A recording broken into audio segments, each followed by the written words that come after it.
Dumaan din ba siya sa newsfeed ninyo? Isang bata sa napakamurang edad ay natutong makinig kahit walang naririnig. Natutong magsalita kahit hindi binubuka ang bibig. Hindi makapagsalita at hindi rin makarinig ang mama at papa ni Jacob.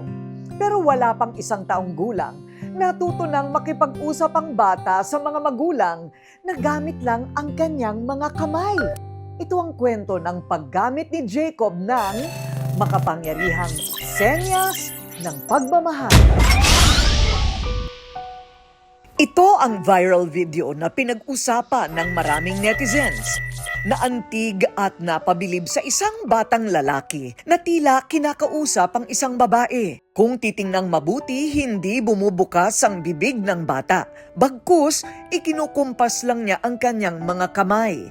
Pero ang katotohanan pala sa likod ng videong ito, kinakausap pala ng bata ang kanyang ina na hindi nakakarinig gamit ang sign language na hindi alam ng karamihan. Ang bata sa viral na video, pinuntahan ng Rated Corina sa kanilang bayan sa Gapan. Sino nagbigay niyan? Ay na, gigit ko yan sa Siya si Jacob, ang tinaguriang Wonder Boy ng Nueva Ecija. I am 5 Wilson. For the record lang po, normal, nakakarinig at nakapagsasalita si Jacob. Pero sa edad na 5, bihasa na siya sa sign language. Ang kanya kasing mga magulang na sina Patrick at Jonalyn na nakitang kausap niya sa nasabing viral video, pareho palang ipinanganak na hindi nakakarinig. Ayon kay Nanay Teresita, wala naman daw siyang maalala na naging problema noong ipinagbubuntis niya ang tatay ni Jacob na si Patrick. Pina-check up na namin. Ayun nga, na-propound daw siya. Propound yung diagnosis sa kanya. Wala talagang naririnig. Tinanggap ko na lang. Mahirap kasi bakit nagkaganon? Samantalang iningatan ko naman siya. Start daw po niya nalaman is nung 6 years old siya. Tapos yun na po yung parang nag-death na po siya. Tapos hindi daw po siya makapagsalita or makapag-communicate sa family. Tinulungan daw po siya ng mother po namin na mag-start ng school sa SPED. Tapos doon po nakilala niya yung mga deaf community. Tapos nakasalamuha po siya ng friends niya. Tapos doon siya mas naging stronger po and naging mas masaya. Noong 2020, kasagsagan ng COVID-19 pandemic nang ipinanganak si Jacob. Dito nasubok ang tatag at determinasyon ni Patrick at Jonalyn bilang mga magulang na may kapansanan. Malaking hamon ito para sa mga katulad nila na hindi nakakarinig at hindi makasalita. Paano nga naman nila aalagaan ang kanilang baby kung hindi nila ito naririnig? Dito pumasok sa eksena si Karen, na siyang nag-upload ng viral video. Bali dito po dati merong isang bed frame dito. So dito po nakahiga si Jonalyn and si Jacob po. And then yung brother ko po dito sa sulok dito po. Dito po ako sa dito. Ayan po kung saan po yung table nila na to ngayon.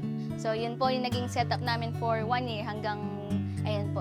Marunong na si Jacob makipag-communicate sa kanila. Kasama talaga ako dun sa puyatan journey nila. Pero hindi naman siya masyadong naging struggle kasi that time po nag-aaral pa ako. Jacob, matamis ka? Si Karen ang bunsong kapatid ni Patrick at sister-in-law ni Jonalyn. Siya ang saksi sa hirap ng mag-asawa. 1 taon din niyang sinamahan ng mga ito para tulungan sa pag-aalaga ng bata. Karen, gaano kahirap na yung kuya mo hindi pala nakakarinig, ano? Nung first po, nung bata kami, hindi naman siya as in sobrang hirap since growing up po, naitatak naman sa amin ng parents namin na may ganun nga pong disability yung kapatid ko. So parang nung una po, tinuruan niya kami paano magkaroon ng halimbawa mga basic sign language. So kahit paano po, nakakapag-communicate naman po kami with our brother po. Ayun, okay. So, hindi ba kayo nag-alala nung magkakaroon na sila ng anak? Nung nabalitaan po namin na pregnant po yung sister-in-law ko, syempre at first po medyo worried kami since first time nga po nila, tapos that time po kasi is pandemic. So si Jacob po is pandemic baby. So mas Focus. yes po, mas focus dapat. Siya ang saksi sa hirap ng mag-asawa. 1 taon din niyang sinamahan ng mga ito para tulungan sa pag-aalaga ng bata.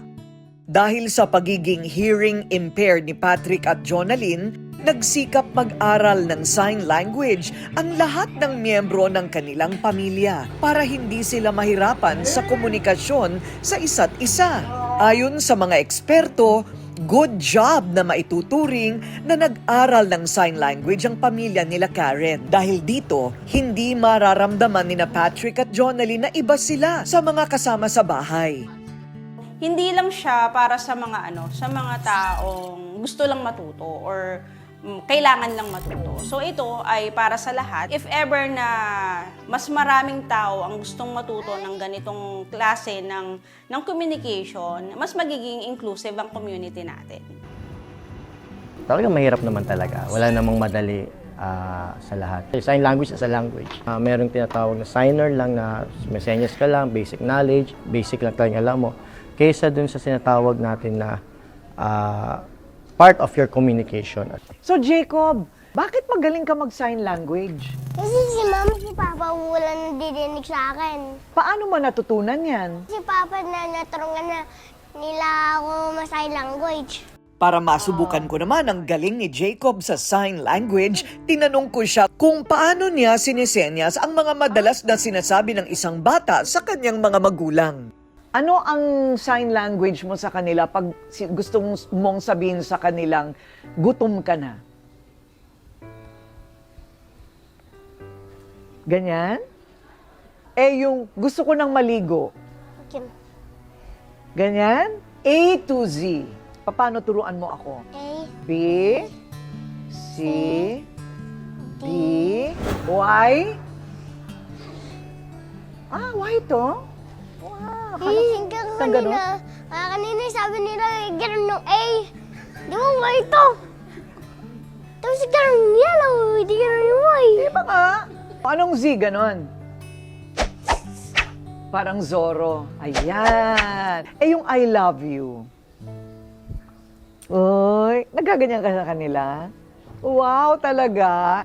Ang maayos na komunikasyon ang susi sa pagkakaroon ng tiwala, respeto at pagmamahal sa bawat miyembro ng isang pamilya at sa iba pang uri ng relasyon na namamagitan sa isa o higit pang mga individual. Pero bukod daw sa salita, maraming paraan pa ang pwedeng gawin para makipag-communicate. Part of being a family na mahalin mo, protektahan mo, ingatan mo. And kung mahal mo nga, lagi kong sinasabi nga din sa mga namimit ko, if you love your child, you have to learn ano yung lengguwahe niya para maintindihan mo paano mo siya mamahalin at paano ka rin niya mamahalin. Walang tatalo sa senyas ng pagmamahal. Kahit hindi nakakarinig sina Patrick at Jonalyn, hindi naman ito naging hadlang para mapunan ang responsibilidad ng pagiging magulang kay Jacob. Meron silang maliit na negosyo, nagtitinda sila ng tube ice na kanilang pinagkukunan ng panggasto sa araw-araw.